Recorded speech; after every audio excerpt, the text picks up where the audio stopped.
Okay. Greetings, Earth and Space Explorers. Welcome to Doc Waller's Earth and Space Report for Friday, March 26th, 2021. I'm your host, Bill Waller, an astronomer, science educator, and communicator, coming to you on a balmy spring evening in Rockport, Massachusetts. These Earth and Space reports are intended to engage and inform people like you who are curious about Earth as a planet, who care about the life-sustaining environment of our home planet, and who wonder about the greater cosmos, including our place in space and moment in time. Video recordings of these reports are archived on the Earth and Space Reports YouTube channel. Today, we are joined by members of the Rockport Research Explorers, Rockport Cultural Council, Gloucester Area Astronomy Club, and other curious folk. So thank you for coming. Our special guest for this evening is Dr. Enrique Lopez Rodriguez. Enrique is a research scientist at the Kavli Institute for Particle Astrophysics and Cosmology at Stanford University. He is originally from the Canary Islands of Spain, where he earned his bachelor's and master's degrees at the University of La Laguna in 2008. He then moved to the United States, where he obtained his PhD at the University of Florida in 2013. He next worked as an assistant professor of research at the University of Texas in San Antonio, then as a research fellow at the University of Texas in Austin, and as a visiting postdoctoral scientist at the SOFIA Science Center in California, before his appointment as instrument scientist for the Hawk Plus camera aboard SOFIA. Along the way, he has held visiting research positions at the National Astronomical Observatory of Japan, at the University of Tokyo in Japan, and at the University of Utrecht in the Netherlands. This evening, Enrique will be talking on galaxy magnetism as revealed by SOFIA, the Stratospheric Observatory for Infrared Astronomy. So Enrique, welcome to our little gathering. Well, yeah, thank you, Bill, and thank you for the lovely introduction and naming every single place that I've been moving. So I think I've been moving around, and I will share the reasoning behind that. And thank you for inviting me to show the results with SOFIA, which I will show what SOFIA is and what do we put a telescope in the back of a Boeing 747 and what kind of science we do with it. So I'm gonna try to do it very informal. So if in the middle of the talk you have any questions or you want to comment something, feel free to do it. Let me see if I can share the screen right now. Okay. Can you see it? Yes. Oh, excellent. Perfect. So here, so what I'm gonna show is some of the latest results that we have obtained with Stratospheric Observatory for Infrared Astronomy, or we call SOFIA. Here I show some of the images around the slide, and I will go in detail later what all this image means. So I think that what Bill say, I'm from Canary Islands. I don't know if you know where is it, but these tiny islands very close to Africa, to Morocco here. And if you zoom in, you have these 7 islands. And I'm from this city called San Cristóbal de la Laguna. And this is what the islands look like. You have a volcano, which is the tallest point in Spain. And we have some snow once in a while. But the rest of the year is more or less very shiny. So I don't have to explain every place that I've been, but I think what I want to say here is like moving away from my hometown was one of the best experience that I ever have in my life. It's not only just to experience living in another place and being more independent, but also learning the culture from other places and also learning about my own land, because people in, for example, in Austin, like, oh, tell me the story about the Canary Islands. And like, oh, right, now I need to remember all that.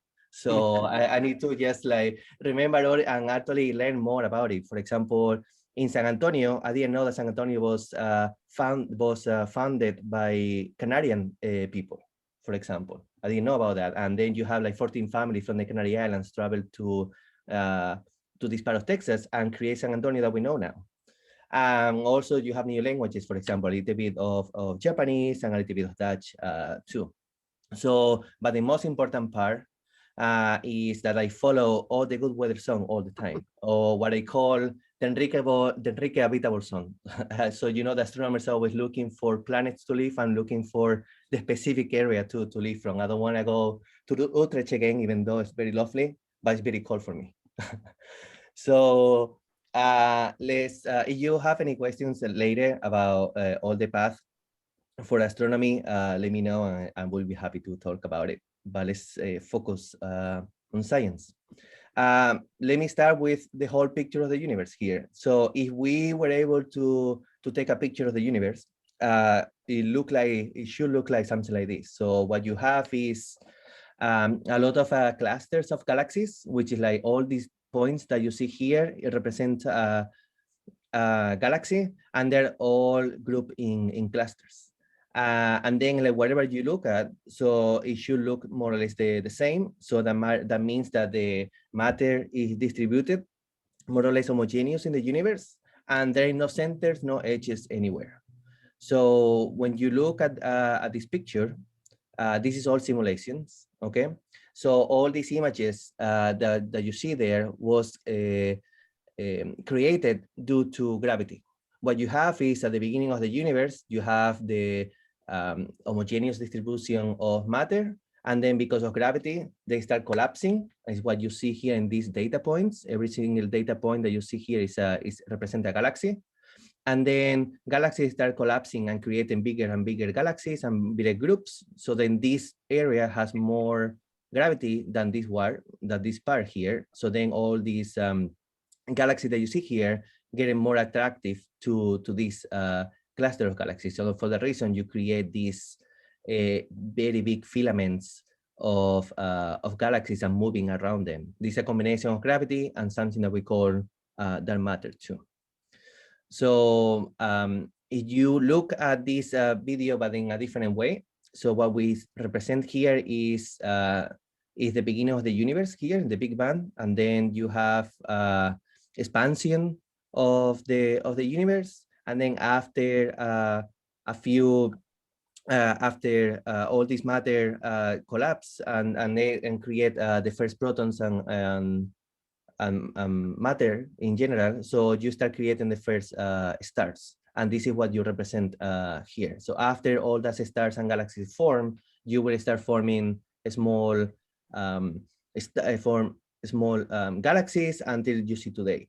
So here the main point is like we are here right now, and if we look to further away galaxies, what we're looking is two different things. You look galaxies they're further away, and you look galaxies that are not as they are right now, because the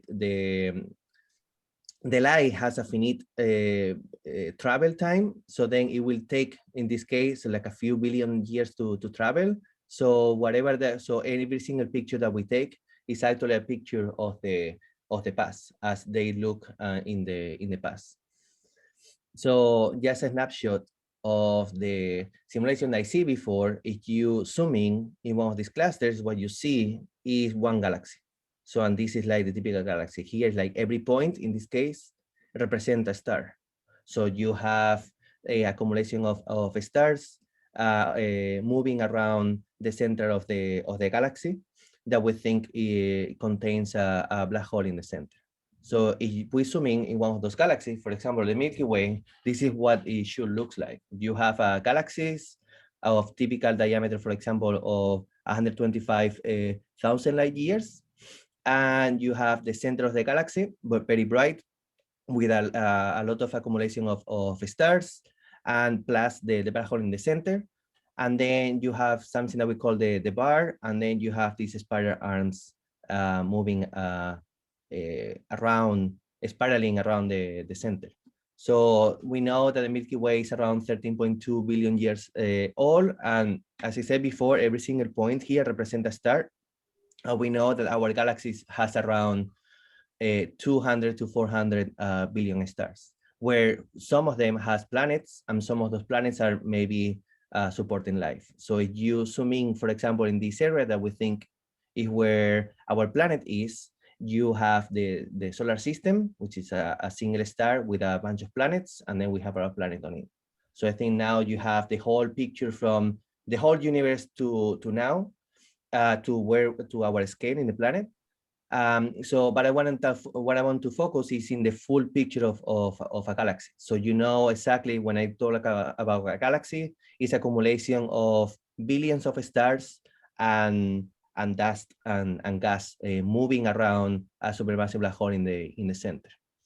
So what I say before is all simulations, it's all pictures, but let's go and observe some galaxies here. So for that, we use, for example, the Hubble Space Telescope. It's a 2.5 meter telescope in space. So this is one of the picture here.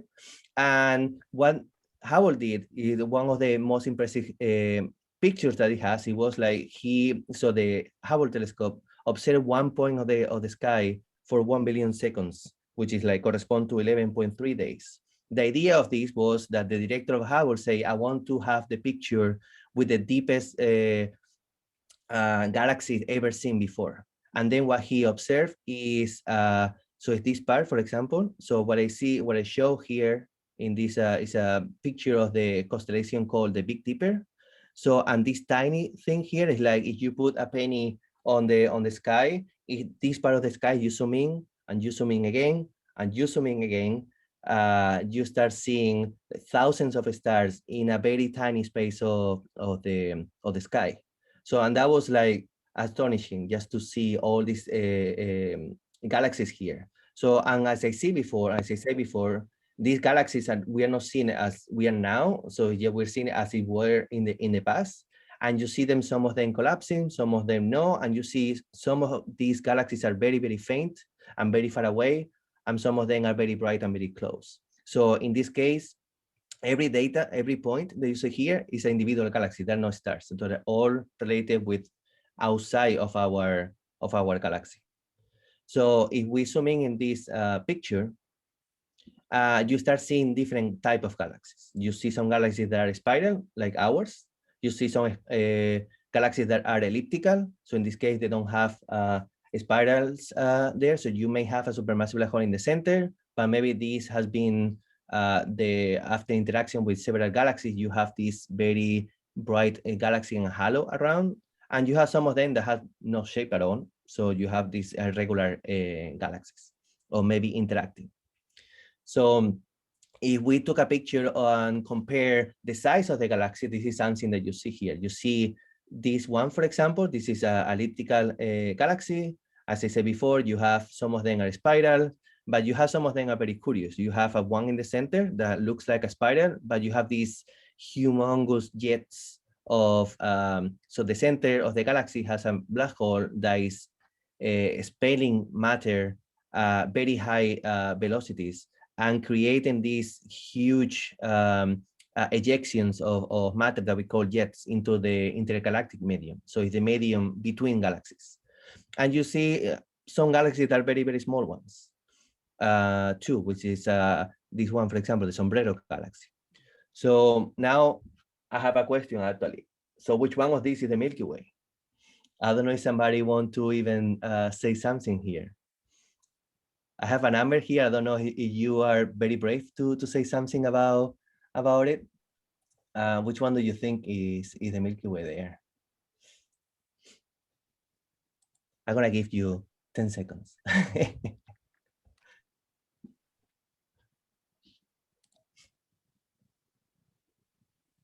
Or maybe in the chat if you want to say something.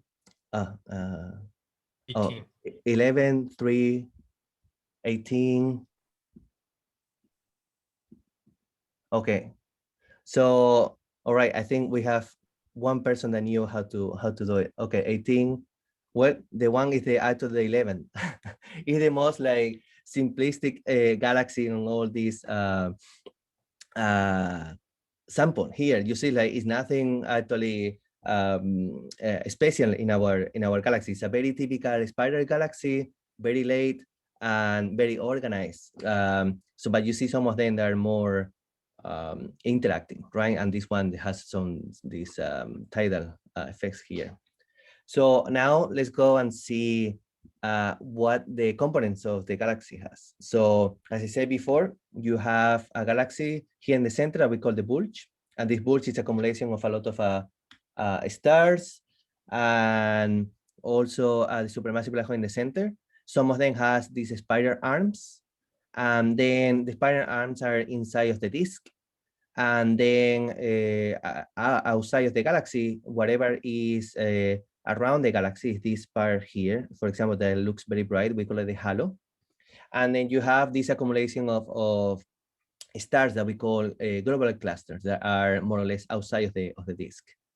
The disk is composed of stars of all ages and has a lot of clouds of gas that may collapse and create new stars. And you have this spherical component that we call the halo that usually have very old stars and is no gas at all there, because usually the gas are concentrated in this disk in the rotating disk of the galaxy. So now, let's go, now that we know about the galaxies, and I showed you the example of one telescope that has observed the deepest image of the galaxy. So let's see what other observatories are there. So you know that we have ground-based telescopes. Those are telescopes on the ground, but they're only visible, so they can only observe a specific part of the electromagnetic wave. For example, we have the optical window here. They're mainly, most of the telescopes that you see in the mountains are observing the light that our eyes can see. For that reason, we call it visible. But we also have antennas that observe radio wavelengths. Mostly what we have done in astronomy is we are not able to observe anything in the infrared or X-ray. So we send telescopes to space, and we call it space-based telescopes. The Hubble Space Telescope is the one that I showed before. Is another window, the same as the optical window in our on the ground, but because we don't have atmosphere, so the images are usually are more has a better resolution than these ones and than the ground. And then you have the infrared, for example, you have something called Spitzer or Herschel that try to estimate the to take images of the temperature of objects, and then you have X-ray and gamma rays. But the space-based telescope has an issue. So they are very expensive. For example, the James Webb telescope, they're gonna be launched this year. It costs $7 billion. And they normally take a few decades to do it. And it's technology that need to be proved and need to be worked correctly, because you don't want to send something to space that break because you cannot go there and fix it.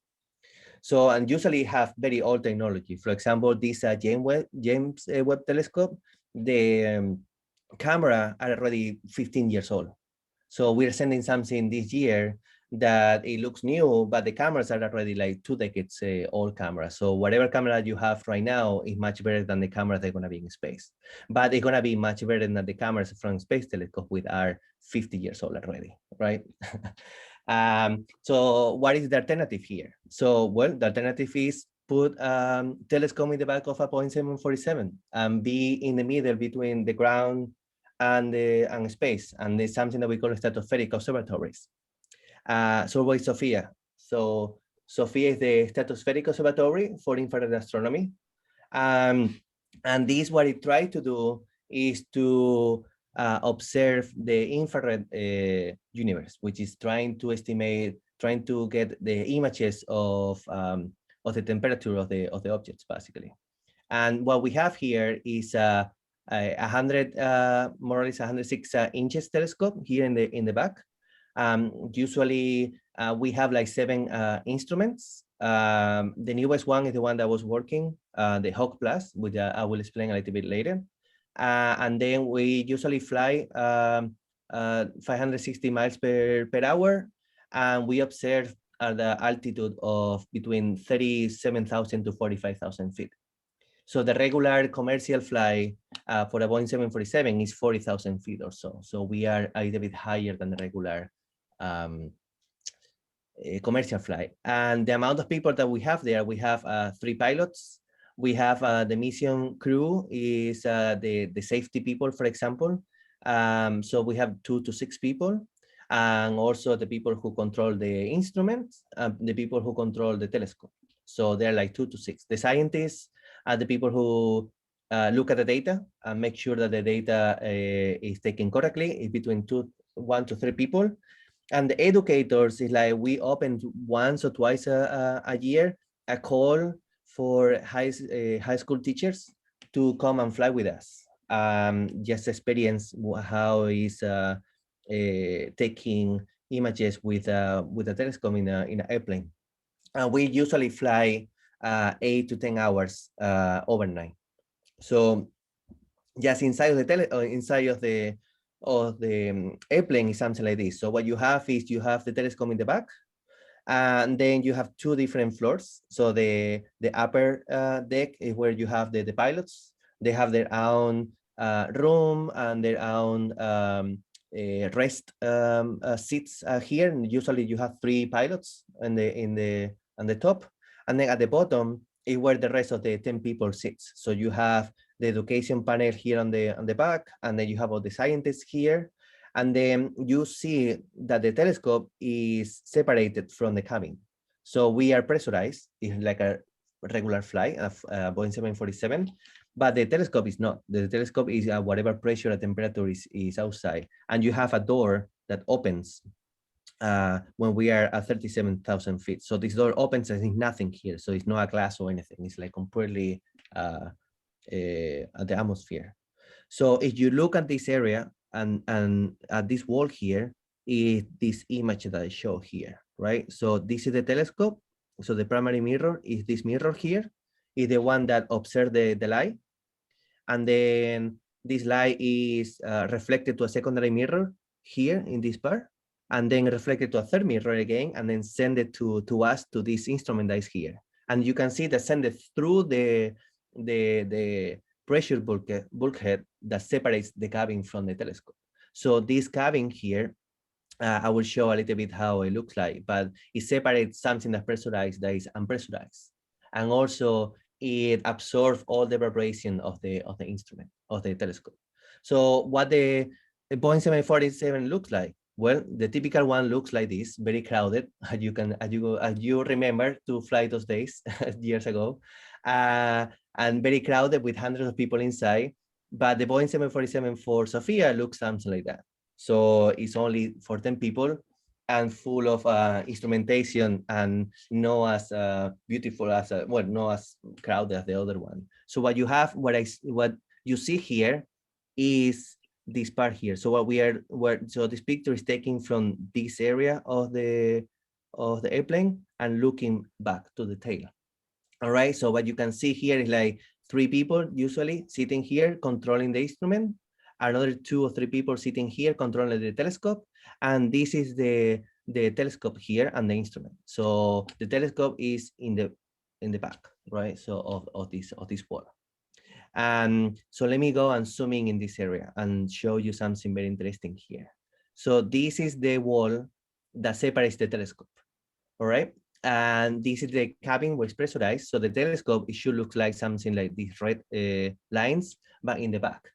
So if you have flight before, you know that it's a lot of vibrations there, and sometimes it's even very complicated to drink water from it. So how do we control that the telescope is pointing to the same place all the time, and we are not having the stars or whatever moving around the camera?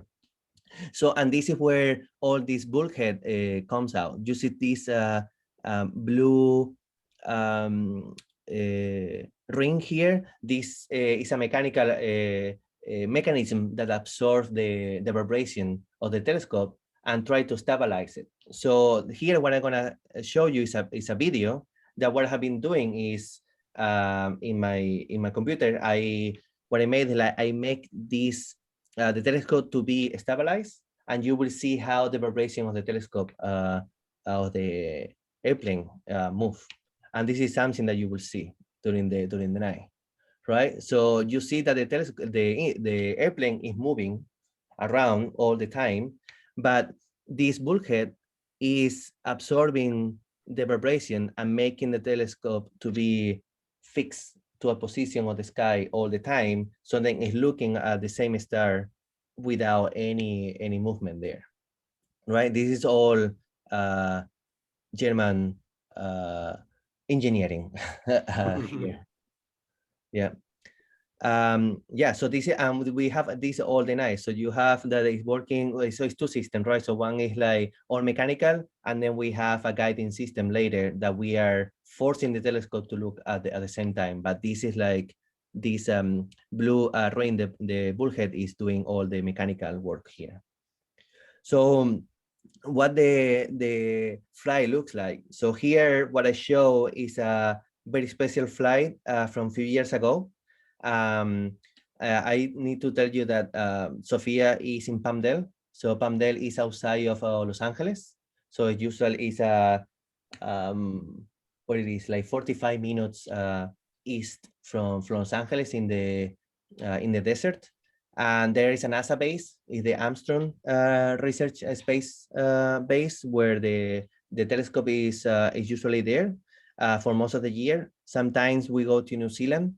And a few months ago, the airplane was in Germany for 2 months for repair and also for doing science flights there. So here you see when you recognize the US, and what I show here is this path is the path that we do in one night, for example, of observation. So what I show here, all these numbers, is every single object that we observe every night. So for example, we observe the Orion, or we can observe some nebula. We observe some calibrator to calibrate our instrument. And here in this graph, you see the altitude. Okay, so the 0 is the ground level, and this is 45,000 feet. And you will see how the airplane move up and move down depending of the flight. So if you start the night, and this is the time, right? So you see like 20 minutes, 30 minutes, 30 minutes, 40 minutes. You see that within the first hour, we do a very fast climb from 0 to 38,000 feet. And then we climb a little bit more, and then we start doing the observation. So every single straight path that you see here, we call it a leg. And every single straight path is one specific observation. And you see that the sky move, and then the telescope is only in one side of the airplane. So if one scientist want to observe Orion, so we need to point the telescope there, and the airplane also to that direction. But if another scientists want to observe a galaxy that is in another part of the sky, you need to physically move the whole airplane to the other side and then start observing again, right? And so then for that reason, you have all this path here, right? And then that what you do is we observe, so you take 1 hour to go up 38,000 feet, and you see that in order to go higher, you need to take more time because you have to burn the fuel because the airplane is very heavy at the beginning of the night. So you cannot go to 45,000 feet all the way from the beginning because the airplane is very heavy there. So you need to wait and start burning all the fuel that we have. Well, most of them, and then whenever we are lighter, we can go higher and higher and higher, right? Until 8 hours of observation, and then we come back an hour down, and then we come back to Palmdale afterwards. So how the flight plan looks like, and then this is interesting here. You can see these kind of plans online. So this line here, this dot line, is the West Coast, right? So you can recognize California here, this part, this part, this part. So this is California. This black dot here is Los Angeles. This part here, the South Bay, where San Francisco, and you have Baja California, and you have the Pacific here, right? So these black lines are the way up and the way down, and the blue lines is every single observation for different objects, right? So sometimes we go to the Pacific, And here in this case, we went all the way to the East Coast and then come back again, because this is what the scientists want to do. And the interesting part here is like all these green boxes, they're all military zones. So we cannot fly everywhere we want. We need to, so the airspace is controlled by the military too. So as you see here, we are not allowed to fly here, but we are allowed to fly here in this case. And we are not allowed to fly in these areas too.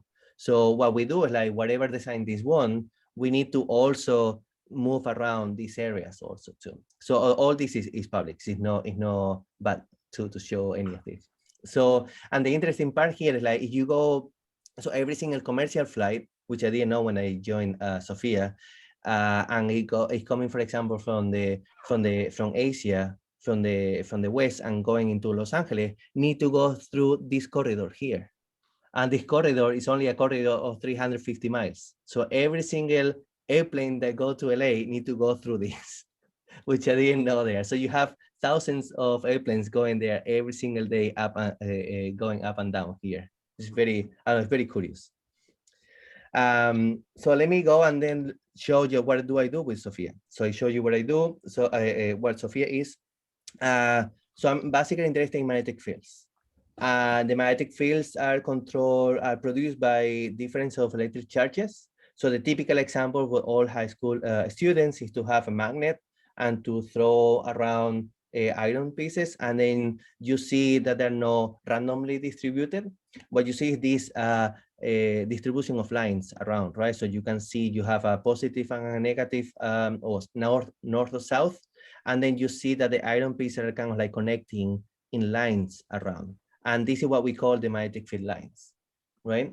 And this is produced because you have iron, for example, in particles, and then they need to be oriented a specific part in a specific regions. So in this case, what we do there is to take pictures of galaxies, and we are not able to observe these lines directly, but we need to do is observe what the magnetic fields do to the matter itself. So as you can see here in this particle here, you see that they're all aligned around these magnetic field lines. So, and this is the how's it called? The feature or the signature in galaxies that we want to see. We are looking at particles, and if you have magnetic fields, and if those magnetic fields are strong enough, you should see these particles oriented in this with this signature here between this north and south, or positive and negative. And this is what we see here, for example, in spiral galaxies. As you can see there, so the spiral galaxy, as I said before, so every data point is a different star, and then you have gas. And what I show on top of it, these lines, and these lines are the magnetic field lines.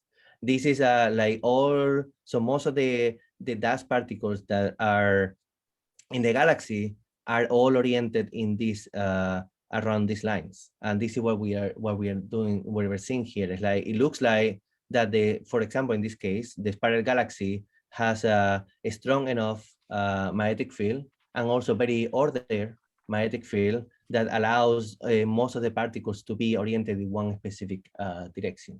And you see that most of them are oriented along the spiral arms. And that was like very shocking, because you have a lot of particles there, and a lot of movement, a lot of velocities, different velocities, but it looks like the magnetic field are all following the same as the visible spiral arms. So if we go to a galaxy that is a little bit more complicated, is the one that Alex in this chat is here too, and is working right now. So you can see also a spiral galaxy, but in this case, this spiral galaxy has a companion. So it's interacting with another galaxy at the same time. And you can see that the magnetic field lines here, very close to the center of this massive galaxy, is very well oriented as the other one. But when you go to the outer part, you don't see much of this orientation anymore. So you see that actually the interaction of galaxies may be changing those magnetic fields too. So you see the lines are not that oriented. So another example, for example, another example is this galaxy here that I show. You remember the galaxy, some of them has these very massive jets that is produced by black holes. In this case, you have this galaxy called Centaurus A. It's a very messy one. So we think that this galaxy is the residual of the interaction of two galaxies. So you have one very big galaxy, is elliptical galaxy, that interact with the spiral galaxy. And what we see here is the remnant of the spiral galaxy that is now like warped and distorted. And you see that the magnetic fields now, they're not that oriented anymore. They're all like distorted and they're all like very messy. So that means that the interaction of galaxies is also messing up with the magnetic fields in galaxies too. And the most interesting one, I think, is these galaxies that have a lot of star formation in the center. So you have a galaxy that is creating a humongous amount of stars in the center. And these stars are expelling matter to the intergalactic medium. And it looks like that is not only expelling matter, as you see here in this picture, but it's also affecting the magnetic field, and you don't have the magnetic field anymore in the galaxy. You have the magnetic field away of the galaxy. So, and it looks like that's like connecting is pushing the magnetic field away and connecting galaxies to each other.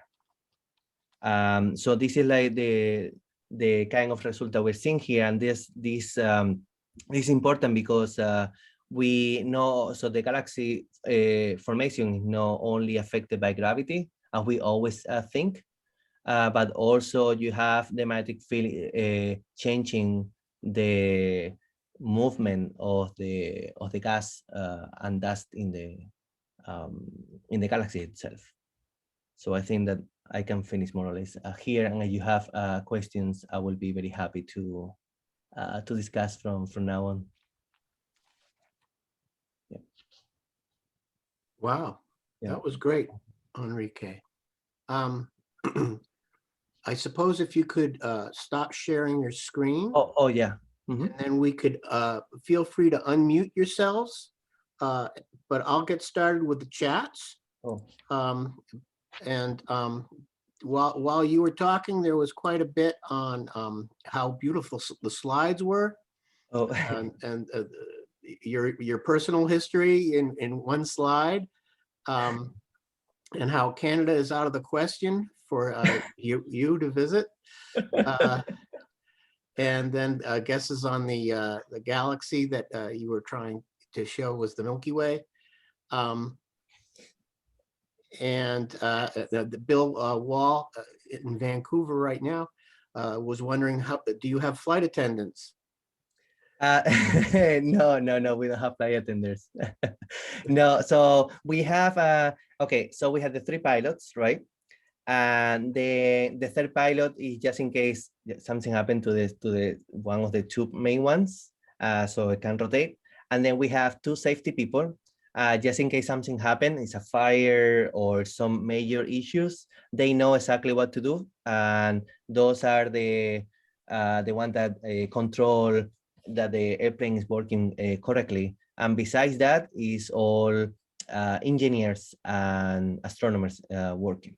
So no flight attendant neither. So that means we had to bring our own food and our own coffee.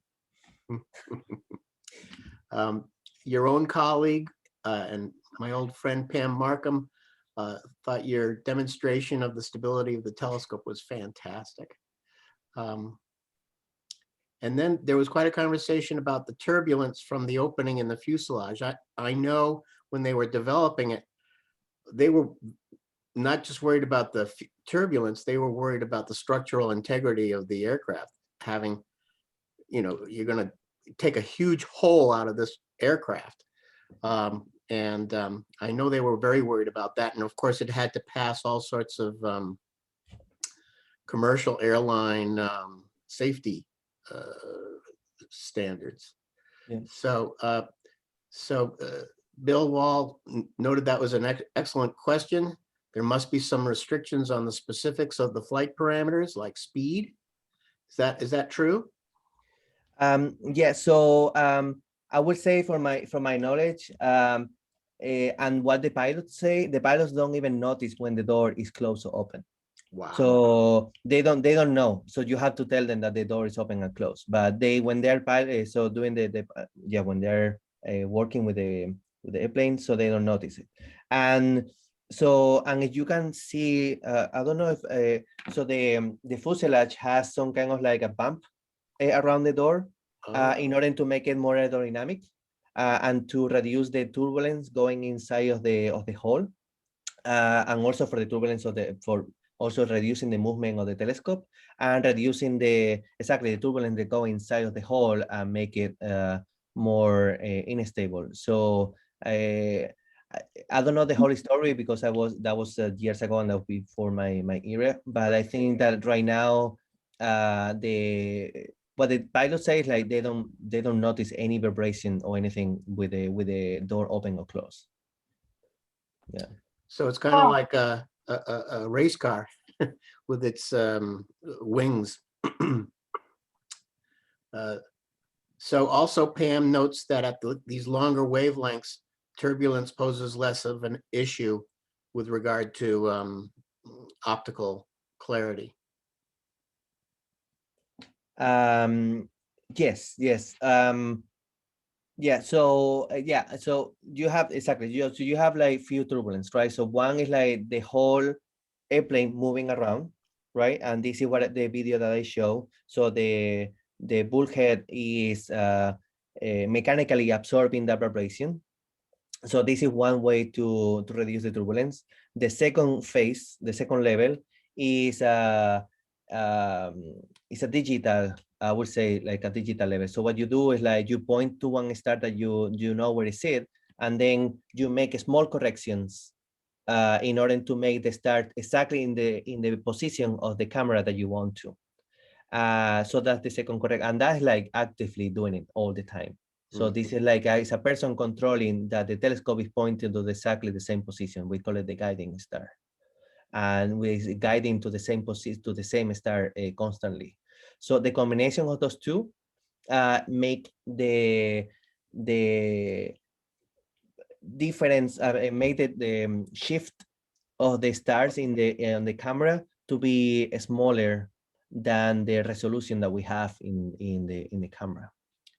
Yeah. You within your wavelength range, your figure of merit is on the order of a few arc seconds. Is that right? Yes. So we have from, let's say, in the infrared all the way to the far infrared is between 3 arc seconds to 20 arc seconds. Okay. Yeah. So that's better than anything up in space right now, correct? For far infrared, yes. Yeah. For far infrared, yes. Yeah. So until the James Webb work between 3 to 20 microns. So then the James Webb will be better in that specific wavelength range. But SOFIA go to longer wavelengths, and is no space telescope right now that work in the same wavelength. So we have the best spatial resolution in the far infrared. So Tom Mikas asks, is there any source of infrared interference? No. So okay, so that's interesting. So we have one instrument that we call is the Great instrument.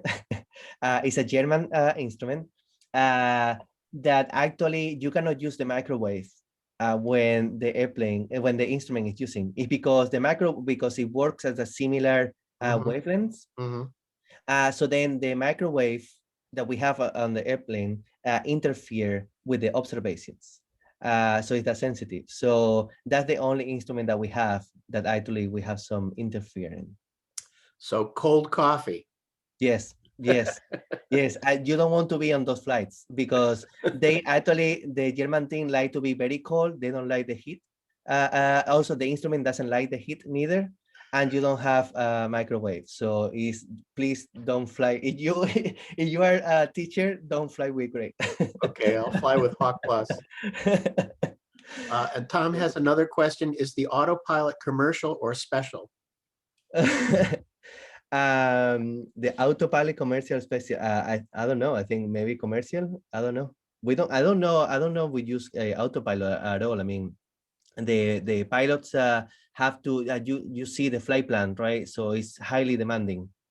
And the pilots need to be correcting the path of the flight of the airplane constantly, like every 15 or 20 minutes needs to move it.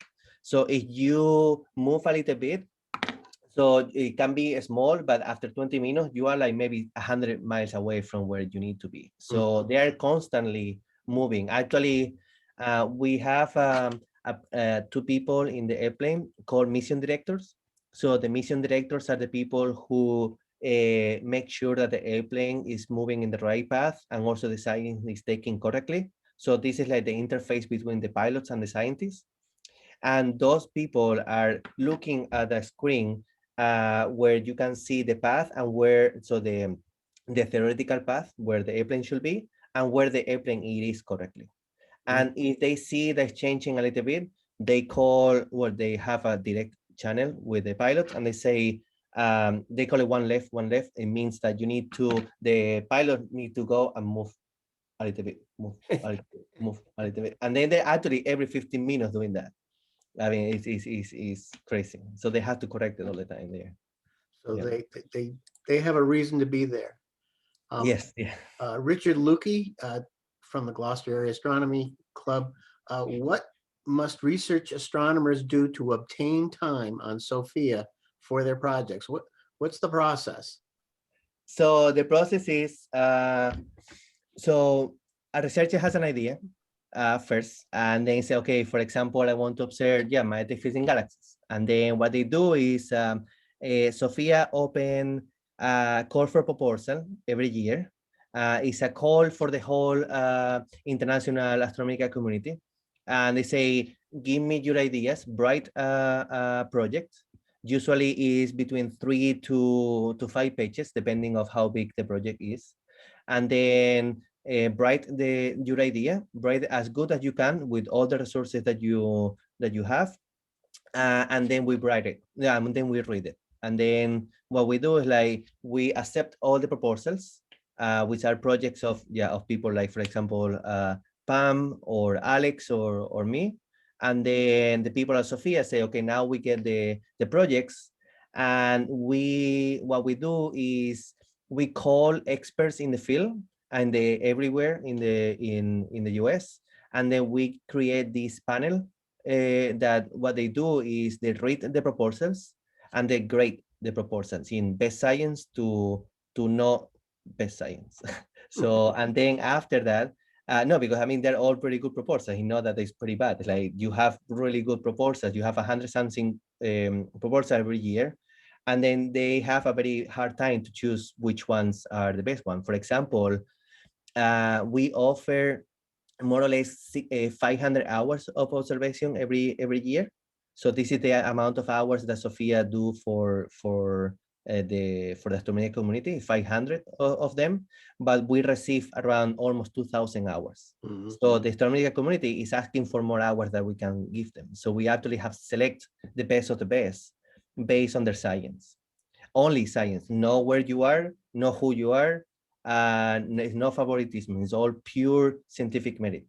And then after that, we communicate the researchers that their proposal has been approved, and then we invite them to fly with us, and we give them the data afterwards. I think that basically the process there. Okay. Oh yeah, Alex, yeah.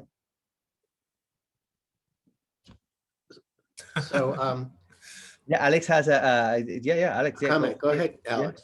No, I was just going to say that I joined the Enrique's team very recently. I had absolutely no idea how to observe infrared or anything at all. But the good thing with SOFIA is that I mean, it's an observatory that it's unique. I mean, it's you don't have anything like that. It's when I think that when you try to write a proposal, one of the most critical things that you have to explain is why do you want to observe with this telescope and not other? Why do you want to observe with Hubble? And if you say with Hubble, I don't know, I can do this with any other telescope in on Earth, then they will tell you, okay, then you go to other telescope. That's it. But if with SOFIA, what happens is that you don't have anything like that in space or on the ground. On the ground, it's impossible. And there is no other SOFIA flying around. So the thing is, I mean, there are many projects that are still to be. I mean, everything is new. The main problem is how to work out science that you don't have a lot of reference. I mean, one of the problems that we have is we are doing things that we don't have previous reference. So it's very risky in terms of science. We may be wrong, but that's something that you need to accept. Thank you.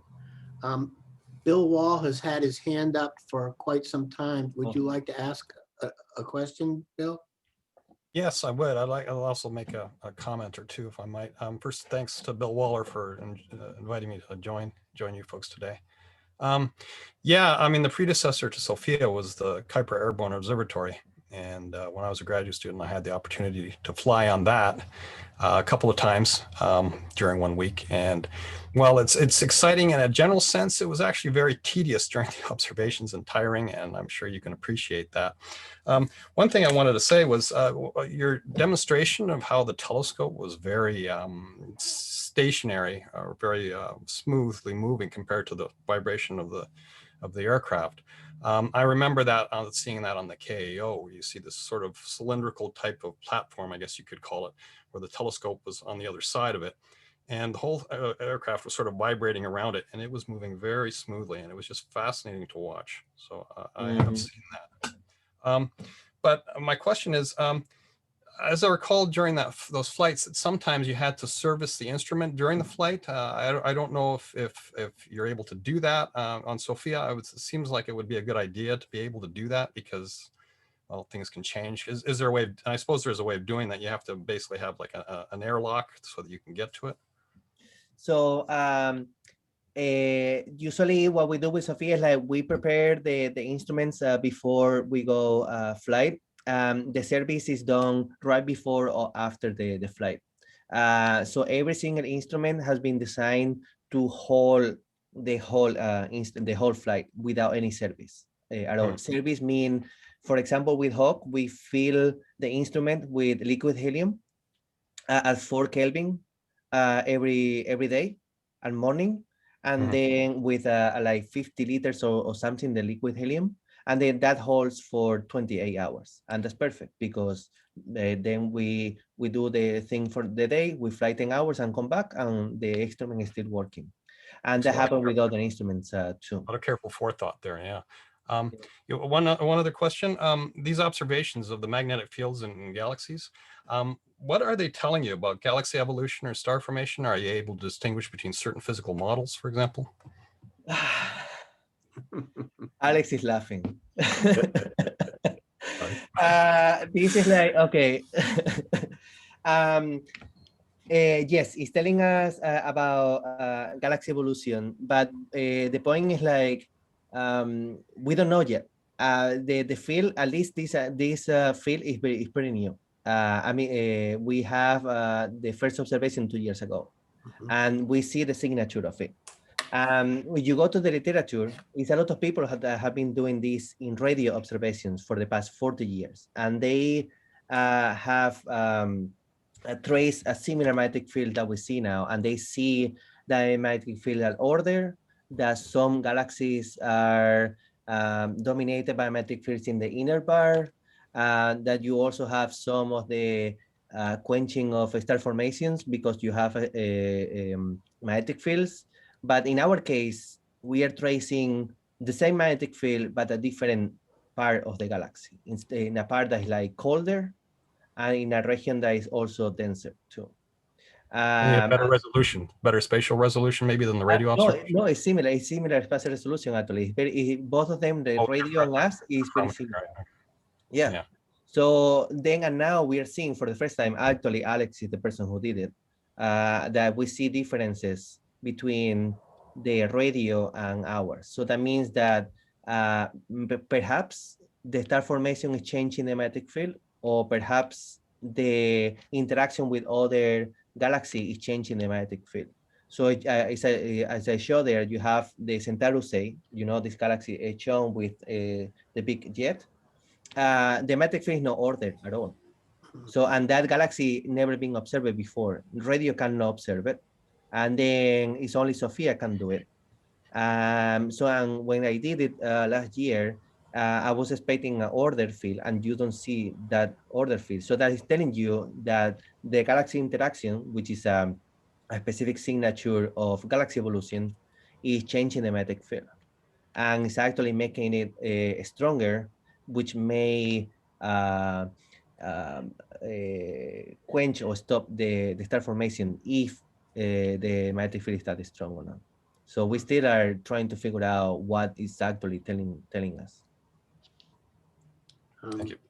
Yeah, I don't know if Alex wants to add up, because he's the one who is doing all the work now. I think that you summarize everything way better than he could do, but so there was a question about how the SOFIA gets funded, and I was just wondering whether you Alex or Enrique could comment on that. I know that there's been a history with SOFIA, that it was on the chopping block with NASA and Congress for a while, and I don't know what the status is today. I do know that as of the last meeting of the American Astronomical Society, you made quite a splash, and it made the papers and all sorts of other media platforms. So if you could comment on the status of SOFIA in terms of its support. Yeah, I think it's right now it's fully funded. And actually, I think it has more funded than they requested. So the Congress give them more money than they requested by the program. The issue here is like you know more than me, because I'm not from the US, so I don't know exactly all the rules here. But you know that you have two different. How I understand it, very naive and outside of American full rules. You have the president budget that they need to be approved or refined later on by Congress. And the president budget for the past few years, they have been trying to remove some astronomical observatories, SOFIA included. So then after that budget, what happens is like you have a lot of people doing lobby and talking with congressmen, Congress people, in order to put it on the final budget that the Congress need to add it. So it's a history of the president budget to remove it, but I think that the Congress always fill it up afterwards. Maybe, yeah, William, I don't know if you have a comment on this, or or Pam knows more about this, but what I understand right now is fully funded and is up and running. And I think it's a lot of support from the Congress to keep it going all the way from the Senate review and the extended mission. Well, one of its major advantages is that it's supposedly has a 20-30 year mission lifetime, and so over that period of time, it can accumulate a lot of hours observing. Yes, yeah. Yeah, and I think like one of the key points here that I think Alex said too is like, and I mentioned in the talk, is like it's very, very, very expensive to send something to space, and whatever you send is all. And so SOFIA gives you the best of two worlds. So you can do something very experimental and put an instrument that never been done before. For example, Hawk Plus. It never exists before. And you cannot put a Hawk in space because it has a lot of moving parts, and also have a new technology, and has a highly demanded the liquid helium process too. So then you cannot put that in space. If you put it, it will work for like a month or two, and then you spend $1 billion for 2 months of work, which doesn't make any sense. So rather than that, so you can spend $20 million, put it on space, you put it in SOFIA, and if something is broken, we can come back, fix it, and then fly next day and perform science. And you have something that is new. The research is completely new, and you can create a lot of highlights there, and you use it as a platform to testing for future space-based missions. For example, there is a call for the next space mission for for NASA, and one of them is called Origins. The Origins is a bigger telescope than SOFIA, but has a very similar instrumentation as SOFIA, and that's a space-based telescope for the 2030s. So what we can use SOFIA to test some of the things that can be put on that space telescope there, for example. So very good. Looking to the future. So Enrique, I think we're out of time. I want to thank you so much for being willing to give this presentation, and I'm so glad that some of your colleagues were able to join you. Yeah, I'm also happy to be around, and I have a blast here. Very, very nice, and also happy that Pam and Alex joined. That's great. Okay, well, I'll follow up with the recording, so right, you'll get to see yourself again. All right, yeah, excellent. Well, thank you so much, and enjoy the evening in the East Coast. Okay, thank you so All right, much. bye. Bye. Bye-bye.